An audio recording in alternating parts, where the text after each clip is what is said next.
미디어 오늘 정상근 기자가 뉴스 속의 뉴스를 짚어드립니다.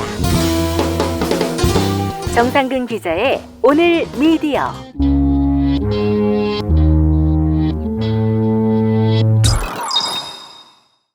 정상근 기자 함께하겠습니다. 정 기자님. 네, 안녕하십니까. 네, 오늘 어떤 이야기 해볼까요? 네, 먼저 종편 특혜와 관련된 얘기를 먼저 말씀드리겠습니다. 네, 종합편성 채널 어마어마한 혜택을 받아왔죠, 그동안? 네, 그렇습니다. 이게 2011년 종편이 처음 생겼는데 처음 생길 때부터 이명박 정부가 엄청난 특혜를 부여를 했어요. 이제 갓 시장에 진입했기 때문에 산업 육성 차원에서라도 도와줘야 한다. 뭐 이런 미명이었죠? 맞습니다. 갓 태어난 아기를 보살펴야 한다 뭐 이런 거였는데 정작 가난한 집 아이들은 다 죽어가고 있는데 부잣집 아이들만 특혜를 주면서 키웠던 그런 셈이죠. 그렇습니다. 몇 가지가 좀 있었는데 이게 대표적으로 아마 청취자분들이 가장 눈에 띄실 만한 특혜는 역시나 이제 채널 번호였어요. 그러니까 보통 채널이 생기면 뒷자리 막 185번 가기도 힘든 거 뭐 이런 쪽에 배치가 되기 마련인데 그렇죠. 종편은 채널이 생기자마자 바로 10번대를 부여받았거든요.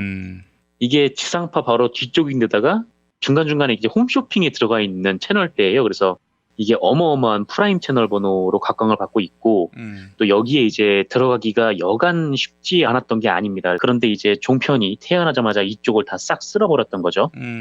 그리고 이제 또 하나는 의무전송 채널이라는 것인데 예. 이거는 지금 MBC나 SBS도 의무전송 채널이 아니에요. 예. 우리나라 이제 의무전송 채널은 KBS1 그리고 EBS밖에 없는데 우리나라만 해도 이 수백 개의 채널이 있지 않습니까? 예. 근데 이 중에 케이블 업체나 아니면 IPTV 업체가 자기들이 이제 골라가지고 거기에 이제 맞는, 그러니까 사람들이 이제 선호할 만한 채널들을 골라서 넣어주고 이제 사람들한테 서비스를 해주는 거죠. 근데 여기에 들어가는 게 이게 결코 쉬운 일이 아닌데 예. 하지만 종편은 태어나자마자 그러니까 의무 전송 채널이 됐습니다. 이게 시청자들한테 더 많이 닿을 수가 있고 그러다 보면 또 광고비도 오르고 또 각 케이블사 그리고 IPTV사로부터 컨텐츠 이용료 이런 것도 받을 수가 있어요.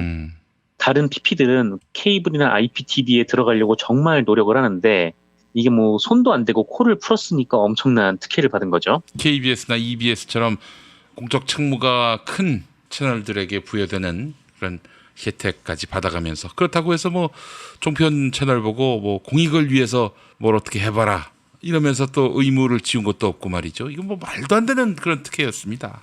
그렇습니다. EBS 같은 경우는 교육은 전 국민이 보편적으로 받아야 하는 서비스니까 그건 들어갔고 KBS가 의무 전송 채널이 된 것도 재난 주간 방송이기 때문이거든요. 우리나라에 뭔가 재난이 일어나면 KBS를 무조건 보고 거기에 맞게 대응을 하도록 하기 위해서 했던 건데 KBS는 재난 주간 방송인데 이 종편의 일부 채널은 그냥 재난 방송이잖아요. 보도나 방송 수준이 거의 재난 수준인데 어쨌든 그럼에도 불구하고 이렇게 특혜를 받았던 거죠. 예. 그리고 이제 이런 식의 여러 특혜 중에는 방발기금 면제라는 것도 있습니다. 방발기금은 지상파 채널, 종편 채널, 보도 전문 채널 그리고 케이블 업체, 통신사 이런 쪽에서 내야 되는 돈이거든요. 그래서 예. 방송 발전을 위해서 내야 되는 일종의 세금인데 경영이 어렵고 안 어렵고 이런 거 전혀 상관 안 합니다. 그냥 무조건 내야 되는 돈이에요.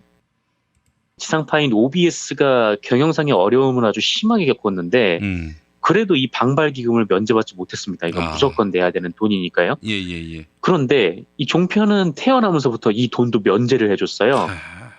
특혜는 다 줘놓고 그러니까 돈은 남들보다 쉽게 벌게 해놓고 세금은 안 내도 되게 한 셈이죠. 예.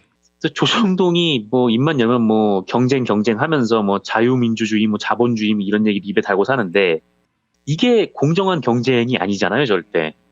자기들이 혜택을 받아놓고 남들한테는 어려운 사람들한테는 계속 공정한 경쟁 이런 얘기를 하고 있었던 셈이죠. 예.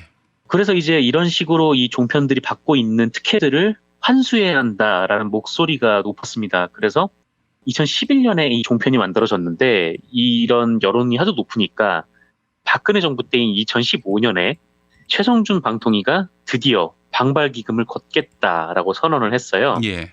그런데 그때 결정했던 게 고작 광고 매출의 0.5%밖에 안 됐습니다. 그러니까 다른 방송들에 비하면 굉장히 적은 비율이었어요. 그래서 여전히 특혜를 종편들이 안고 있었던 셈이죠. 예, 예. 그리고 이제 이게 시간이 지나면서 한 1%까지 올랐던 모양인데 어제, 그러니까 방송을 들으시는 날 기준으로 어제 방송통신위원회가 종편 및 보도 전문 채널의 방발 기금을 광고 매출의 1%에서 1.5%로 올리는 고시 개정안을 의결을 했습니다. 그러니까 0.5%포인트가 더 오른 거예요. 예. 이에 따라서 광고 매출이 연 한 500에서 700억 정도 되는 채널A, TV조선, MBN 뭐 이런 곳은 한 7억에서 10억 원 정도를 낼 것으로 예상이 되고요. 예. 광고 매출이 한 1,000억 원대가 되는 JTBC는 뭐 1억 원 이상 뭐 이 정도 낼 것으로 예상이 되는데 확실히 이전보다는 많이 늘어난 것입니다. 이게 보통 한 1.5%에서 5% 사이로 걷는다고 하더라고요. 그럼에도 불구하고 이게 아직 많이 부족한 것 같아요. 예. 왜냐면은 지난해의 지상파 방송사의 방발기금 징수율을 보면 KBS가 광고 매출의 2.87% 그리고 MBC가 4.4%, SBS가 4.3%였거든요. 여기에 비하면 턱도 없죠. 애초에 이 종편들이 엄청난 특혜를 받고 시작했기 때문에 기존의 방발기금도 다 소급 환수해야 되지 않나 이런 생각이 좀 들더라고요. 그래서 예. 아니 지들이 뭔데 이 정해진 세금도 면제받고 뭐 장사는 장사대로 하고 그나마 그 장사도 개판으로 해댔으니까 뭐 이런 과거의 특혜까지 싸그리 환수를 해야 되지 않을까 그런 생각이 들었습니다. 그래서 예. 그게 조중동이 항상 말하는 자본주의의 논리라는 생각이 들었고요. 좀 당당하게 경쟁을 하고 자기들이 받았던 특혜를 스스로 이제 내놔야 하지 않을까 그런 생각도 함께 들었습니다. 예. 채널 번호 통일 특혜 이거를 환수할 계획은 없는 모양이죠?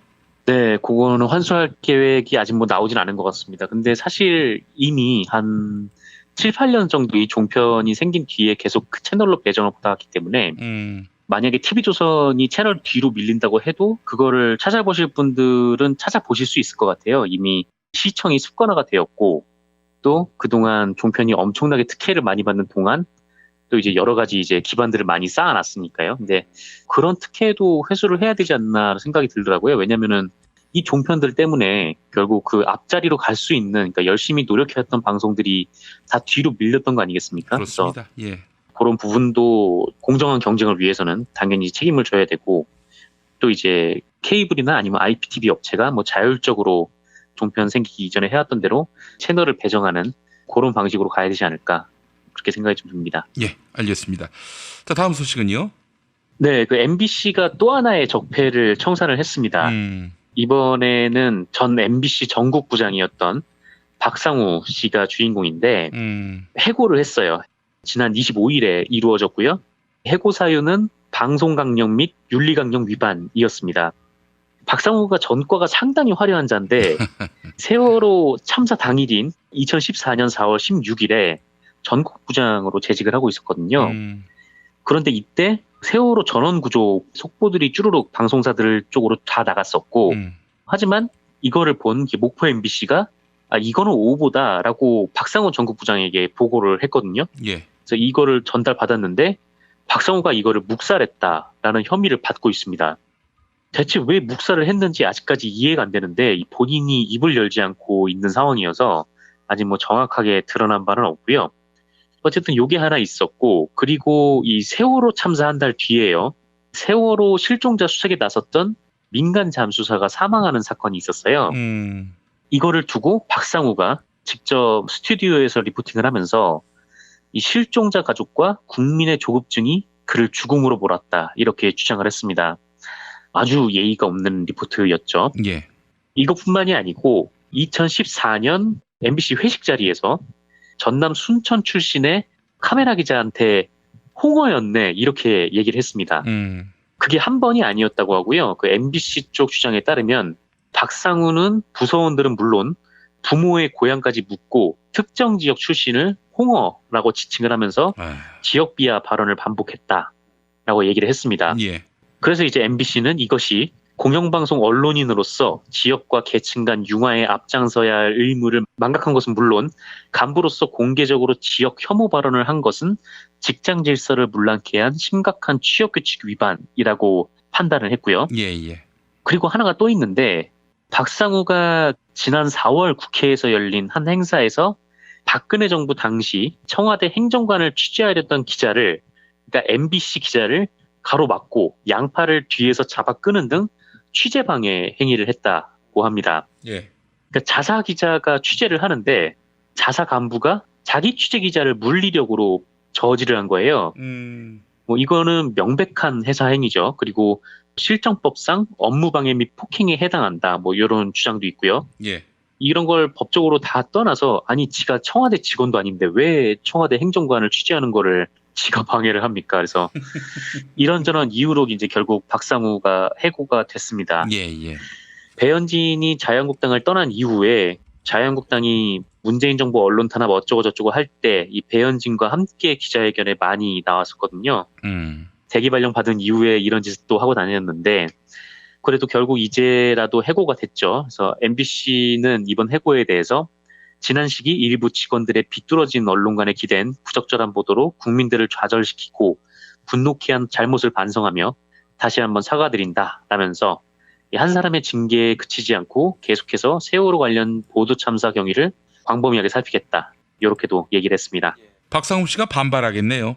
반발하겠죠. 계속 자기가 곧 잘릴 거다 뭐 그런 식으로 뭐 페이스북에도 남긴 걸로 알고 있는데 이 정도면은 잘리는 거를 넘어서 수사도 받아야 되지 않을까라는 생각이 드는데 예, 예, 예. 어쨌든 뭐 본인이 뭐 반발하든 아니든 법정까지 가봐야 알겠지만 뭐 일단은 과거 적폐를 MBC가 계속해서 처단을 하고 있는 그런 상황입니다. 세월호 참사 때 그가 했던 일을 생각하면은 해고는 참 고상한 거죠. 그 이상의 책임을 져야 할 박상우 씨가 아닌가 이런 생각이 들고요. 그렇습니다. 자, 다음 소식은요. 네, 뭐 간단하게 최근 나온 보도 내용 중에서 황당한 게 하나 있어서 그거를 소개를 해드리겠습니다. 조선일보 보도였는데요. 26일자 보도였다고 하고요. 제목이 이렇습니다. 손흥민이 어디 갔어? 문 대통령 선수단 라커룸 격려 방문 논란. 네, 이게 제목이에요. 예. 기사 내용은 제목 그대로인데요. 그러니까 지난 24일에 2018 러시아 월드컵 한국 대 멕시코전에서 우리가 안타깝게 1대2로 패배하지 않았습니까? 이때 이제 러시아를 방문했던 문재인 대통령이 경기를 관람을 했었죠. 그래서 경기 후에 우리 선수들 라커룸에 들어가서 선수들을 격려했는데 저도 그 영상을 봤는데 뭐 선수들이 워낙 분위기가 침울하니까 뭐 일일이 악수하시면서 또 격려도 하고 같이 파이팅도 외치고 하더라고요. 그래서 문재인 대통령은 이게 묵묵하게 선수들하고 악수를 했는데 저는 이제 김정숙 여사가 굉장히 인상적이었어요. 힘내라 막 이렇게 일부러 이제 목소리를 높여서 이제 다독여 주시기도 하고 그러시더라고요. 예.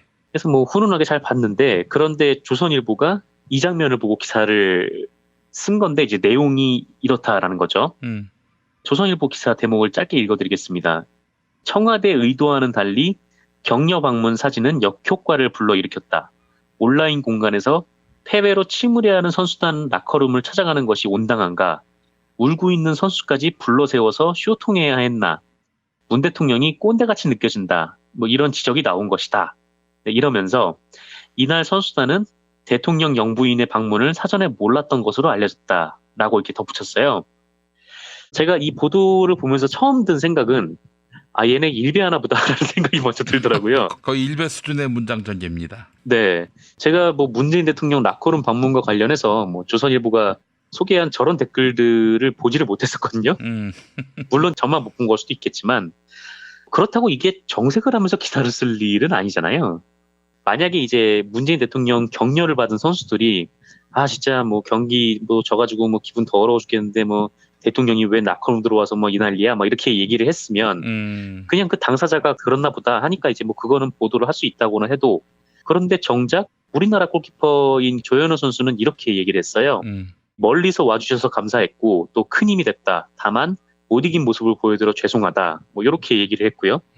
그리고 영상을 보면 지금 뭐 여러모로 힘들 뭐 신태용 감독인데 신태용 감독도 계속 연신 뭐 문재인 대통령께 뭐 와주셔서 감사하다. 정말 고맙습니다. 이렇게 사의를 표하더라고요. 그런데 대체 조선일보는 어디서 저런 반응들을 긁어가지고 이걸 논란으로 만드는지 모르겠던데 참 이걸 보면서 조선일보도 이제 참 별걸 다 가지고 기사를 쓰고 있구나 이런 마음도 들어서 오늘 이 뉴스도 소개를 해드렸습니다. 이명박 박근혜가 만약에 그랬다면 똑같이 기사를 썼을까요? 아마 손흥민 선수가 그때 막 울었잖아요. 경기에 진 게 뭐 억울하기도 하고 또 네. 후회도 많이 남는지 엄청 울었는데 문재인 대통령이 손흥민 선수를 이제 위로를 할 때 조선일보는 막 그렇게 썼거든요. 이게 울고 있는 선수를 불러가지고 막 귀찮게 왜 그러냐 그런 식으로 기사를 썼어요. 근데 네. 아마 뭐 이명박 박근혜였으면 대통령의 말씀에 감동의 손흥민 선수가 눈물을 흘렸다 뭐 이렇게 쓰지 않았을까 그런 생각도 듭니다. 예, 그래요. 메르켈 독일 총리가 말이죠. 독일 선수 라크롬에 가서 인사하는 모습. 뭐 마찬가지입니다. 독일 선수들도 다 상의를 벗고 있는 상태고요. 그렇게 격려하는 모습이 이제 외신을 통해서 보도되고 있는데 메르켈도 같이 욕해야겠네. 조선일보. 그러게요. 예. 근데 또 메르켈 얘기는 없더라고요. 네.